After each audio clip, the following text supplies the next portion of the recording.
Come round to the front. Come round to the front. Good afternoon, everybody. My name is Julie Miller, and I am proudly transgender.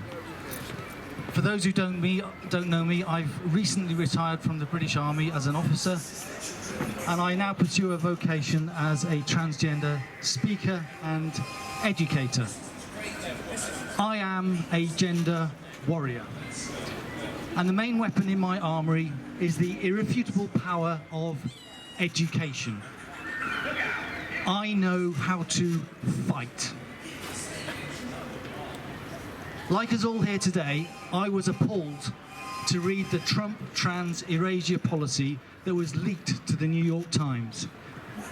So instead of accepting the true science of gender, the United States government are instructing their health departments to bend science. And they want to do this by redefining the word gender to be the same as sex. But the genes that define our gender are completely different to those that define our sex. So they will find this task impossible unless they work out how to totally rebuild the human genome. If President Trump thinks he can achieve this amazing biological feat, then he will have achieved more than Professor Frankenstein himself.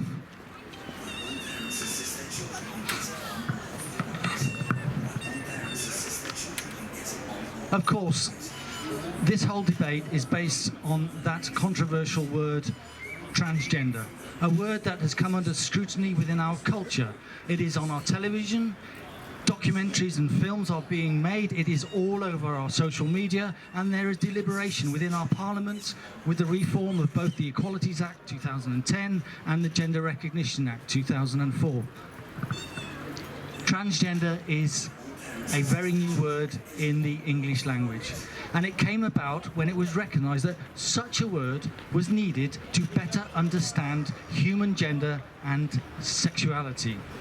It has been recognised by scientists and doctors for half a century that gender is a behavioural role, how a person feels, thinks and acts in respect to their masculinity and femininity, as opposed to sex, which is defined by a person's biological sexual organs: penis, vagina, prostate, womb.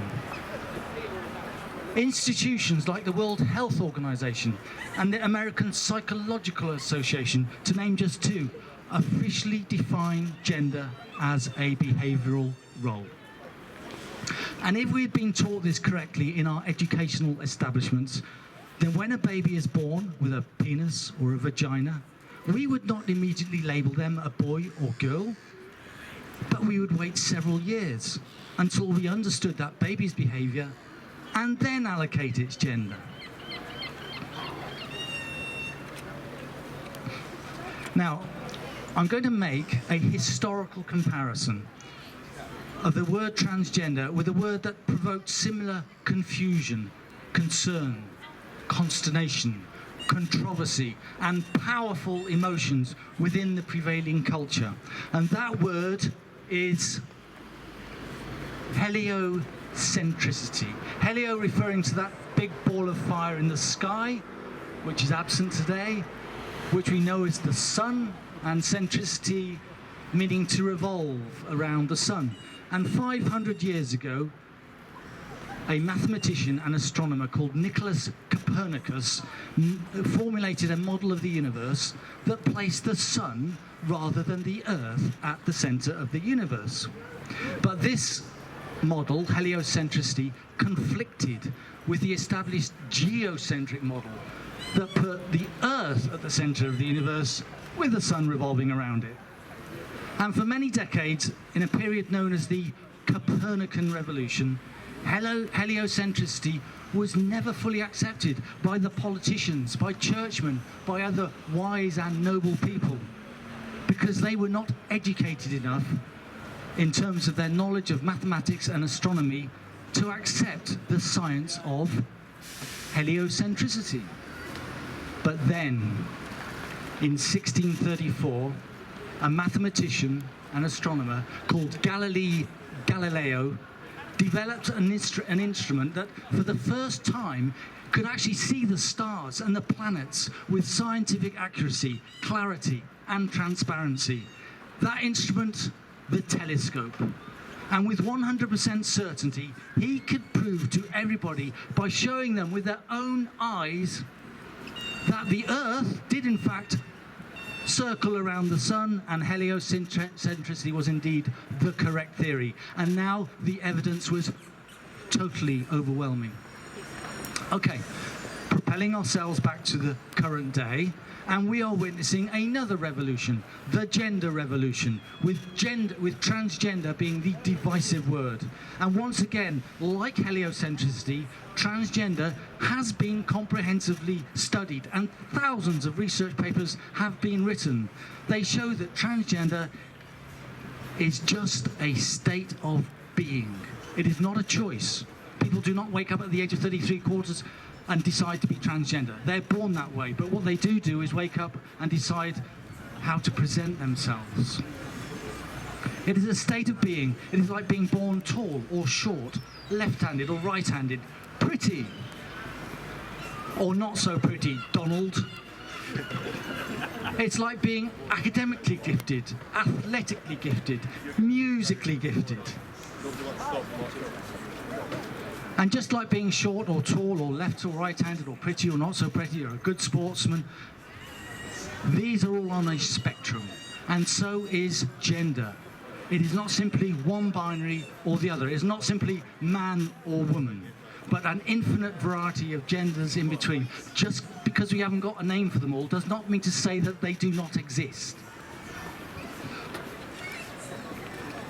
As we can see in America today, the complete ignorance of some people regarding gender and sex makes them insecure and confused, and they take out their anger and hatred on those trans people who dare to be different, those people whose physical presentation does not conform to the binary gender system.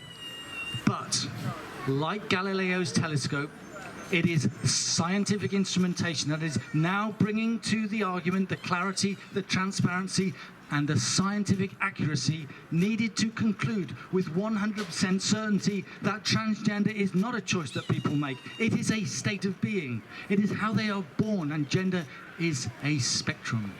These instruments are, for example, magnetic resonance imaging, functional magnetic resonance imaging, diffusion tensor imaging, positron emission tomography, near-infrared spectroscopy, and most important of all is the ability of our scientists to understand the roles of the genes contained in the DNA that defines our very existence. And as each day goes by, these instruments and research techniques will provide more and more evidence that our existence is valid, beyond any reasonable doubt, and totally overwhelming. The parallel that I'm making here between the Copernican revolution that took place 500 years ago and the current gender revolution that is gathering pace is that once Galileo could show with conclusive evidence that heliocentricity was the correct model, no politician, no church person, no wise or noble people would dare promote the geocentric model anymore, with the sun rotating around the earth, for fear of appearing ignorant and out of touch and just plain stupid, with the consequent loss of legitimacy and the respect of the public. One of the leading advocates who challenged Galileo was an astrologer called Simplicio. He's Italian, Simplicio.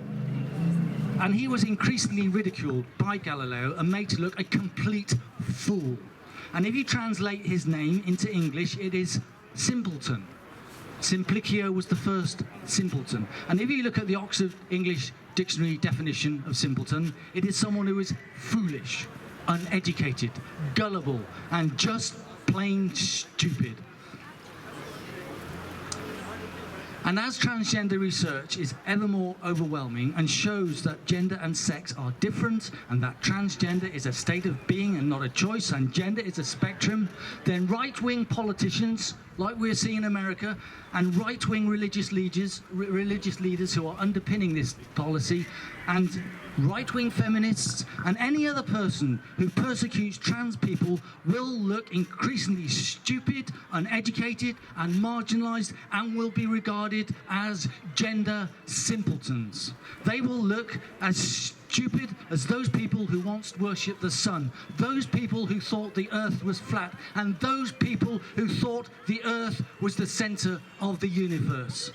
And when that day comes to the good trans people of the world, it will feel like all the moons and the planets and the stars have aligned, and they can walk freely through their cities, towns and villages with their heads held high, with no fear, but only the feeling of acceptance and respect as valued members of our communities, of our societies, and of our 21st century culture. For many hundreds of years, the United States of America has proudly boasted, and for very good reason, that their nation is the leader of the free world. They have taught us that it does not matter who you are, whatever your creed or culture, your race, your religion. If you work hard, you can achieve the American dream in the land of the free and plenty. But under this president, the United States is no longer the country that once held our respect and admiration. It has retreated into its old ways of protectionism and isolationism of the early 20th century. This president freely boasts he is a nationalist, and his only goal is to make America great again. And he is doing so at the expense of our climate, our economic well-being, and our security. He is putting America before the globe, but he does not have the wisdom to understand that with no globe, there is no America. From this side of the Atlantic, we do not see an America that is leading the free world. We see an inward-looking, self-serving country that is tearing itself apart with fires of hatred and rage, which are being stoked by their president. And instead of deliberating on those issues that could destroy our way of life and indeed our planet, like climate change, nuclear weapons, religious extremism, the politicians of the United States of America are focusing on a debate about which gender we are and therefore in which toilet or restroom we are allowed to urinate. What has this once great nation become? My name is Julian Miller, I am transgender, and this presentation is dedicated to the good transgender people of the United States of America, suffering as you are.